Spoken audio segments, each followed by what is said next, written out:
Cuando bajan las temperaturas, este guiso típico de las Islas Canarias es el mejor remedio casero para entrar en calor. Un guiso tradicional, suculento y lleno de sabor que una vez que lo pruebas jamás olvidas. A la hora de cocinar esta receta canaria tan popular, existen pequeñas diferencias según la isla y la casa en la que se prepare. Y he seguido la receta de Saro, la abuela de Víctor. Para empezar, toma una cebolla y déjala picada finamente para nuestro sofrito. Vámonos al fuego. En una olla vierte 2 cucharadas de aceite de oliva, ponla a calentar y añade 2 dientes de ajo picados.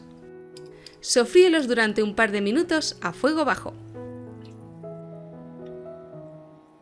Más tarde añade la cebolla junto con un poco de sal. La cocinaremos hasta que quede pochada. Mientras tanto necesitaremos 2 tomates. Retírales el pedúnculo y pélalos tal y como estoy haciendo yo. Seguidamente, córtalos en cuartos, retírales las pepitas y termina por reducirlos en dados pequeños.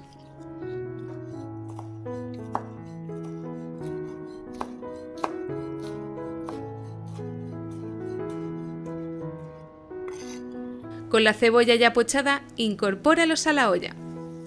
Los rehogaremos hasta que se deshagan. Aprovecharemos también para preparar la carne.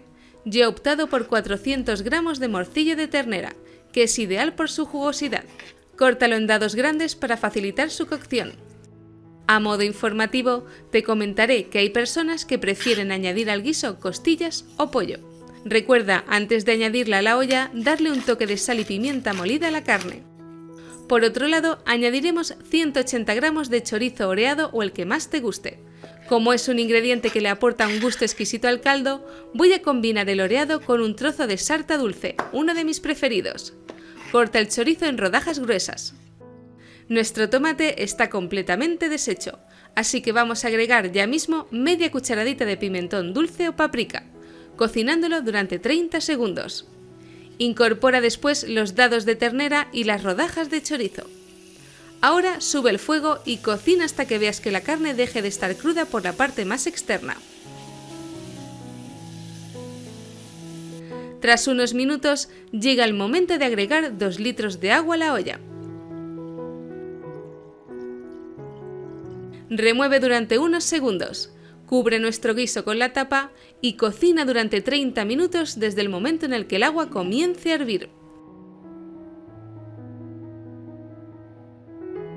Ten en cuenta que durante la cocción es importante ir retirando la espuma generada y el exceso de grasa.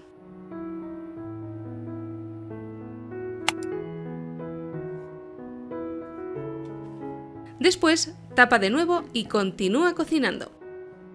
Aunque hay mucha gente que utiliza el colorante, te voy a explicar cómo usar el azafrán como alternativa. Toma unas hebras, viértelas sobre papel vegetal y envuélvelas con este. Seguidamente, con un objeto como el mazo de un mortero, machácalo hasta dejarlo hecho polvo. Ahora vuelve a la olla y toma el equivalente a un cazo del caldo. Viértelo en un cuenco y cuando se haya templado, añade en él el azafrán en polvo. Solo nos queda remover bien con una cuchara y dejarlo infusionar hasta más tarde. ¡Estupendo! Tras la media hora, podemos proceder a agregar 500 gramos de garbanzos, que perfectamente pueden ser reemplazados por alubias o judías pintas, y sal al gusto.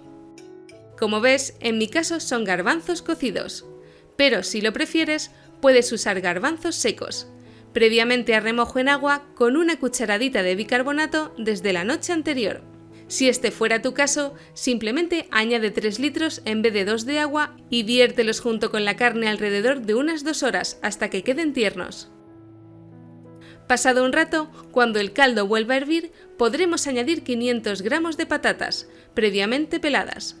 Incorpóralas chascadas en la olla para que el almidón haga su magia.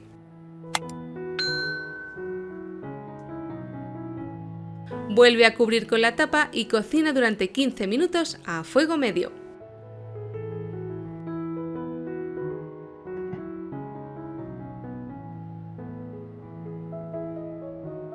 Pasado este tiempo, añade la infusión de azafrán y 100 gramos de fideos gruesos.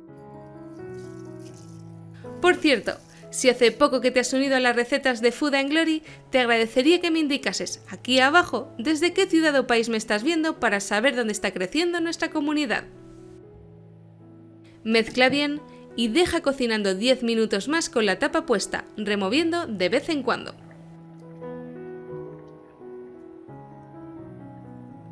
Y así es como puedes disfrutar de esta receta tradicional de nuestras queridas Islas Canarias para hacer frente a los meses de frío.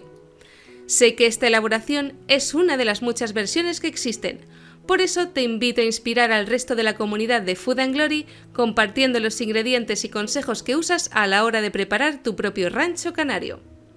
Mi nombre es Bárbara y te doy las gracias por acompañarme en la elaboración de esta receta. Si te ha gustado, apoya esta publicación con mucho amor y anímate a seguir nuestra cuenta de Food and Glory, el lugar donde las recetas saben a gloria. ¡Chao!